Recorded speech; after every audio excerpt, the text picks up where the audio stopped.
কোনো রকম সর তোলা বা দুধ ছাড়াই কিন্তু বাড়িতে বানাতে পারেন এই রকম খাঁটি গাওয়া ঘি। নমস্কার বন্ধুরা, মা ও মেয়ের রান্নাবান্নায় আপনাদের জানাই সবাইকে স্বাগত। সবাই কেমন আছেন? আশা করছি সবাই খুব ভালো আছেন। আজকে খুব সহজেই বাড়িতে বানাবো খাঁটি গাওয়া ঘি।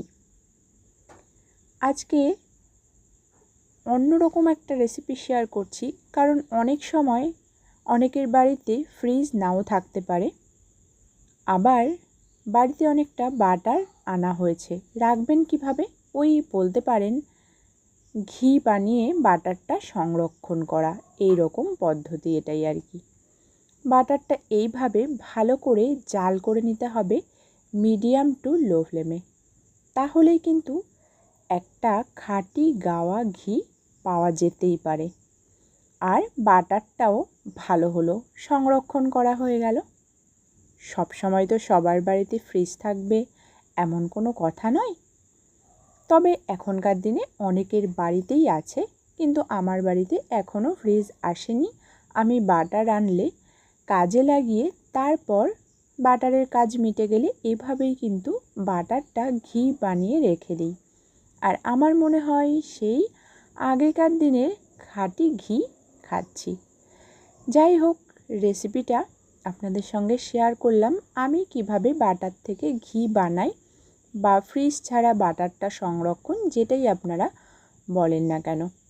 গ্যাসের হিটটা মিডিয়াম টু লো করে এইভাবে অনেকটা লিকার চায়ের মতন হবে, একটু একটু লাল লাল হবে, তারপরেই কিন্তু ঠান্ডা করে একটা কাচের পাত্রে রেখে দিতে পারেন। এটা কিন্তু অনেক দিন পর্যন্ত থাকে আর খেতে কিন্তু পুরো খাঁটি ঘিয়ের মতন লাগে। আমার অনেক দিন বানানো ছিল, দেখতেই পাচ্ছেন শেষ হয়ে গেছে, তবে আজকে আবার বানালাম। আর আজকে আমার এই ঘি বানানো কেমন লাগলো আপনাদের কমেন্ট করে জানাতে ভুলবেন না। আর আমার চ্যানেলটিকে সাবস্ক্রাইব করে আমার পাশে থাকার অনুরোধ রইল। ভিডিওর পাশে বেল আইকন রয়েছে, প্রেস করে রাখবেন, তাহলে যখনই নতুন নতুন রেসিপি আমি শেয়ার করব সবার প্রথমে আপনার কাছে নোটিফিকেশান পৌঁছে যাবে। ঠান্ডা হওয়ার পর আমি একটা কাচের বয়ামে এটাকে সংরক্ষণ করে রাখছি। আজকে তবে আসি, দেখা হচ্ছে অন্য কোনো নতুন ভিডিওতে বা নতুন রেসিপিতে। ততক্ষণের জন্য সবাই ভালো থাকবেন, সুস্থ থাকবেন। ধন্যবাদ।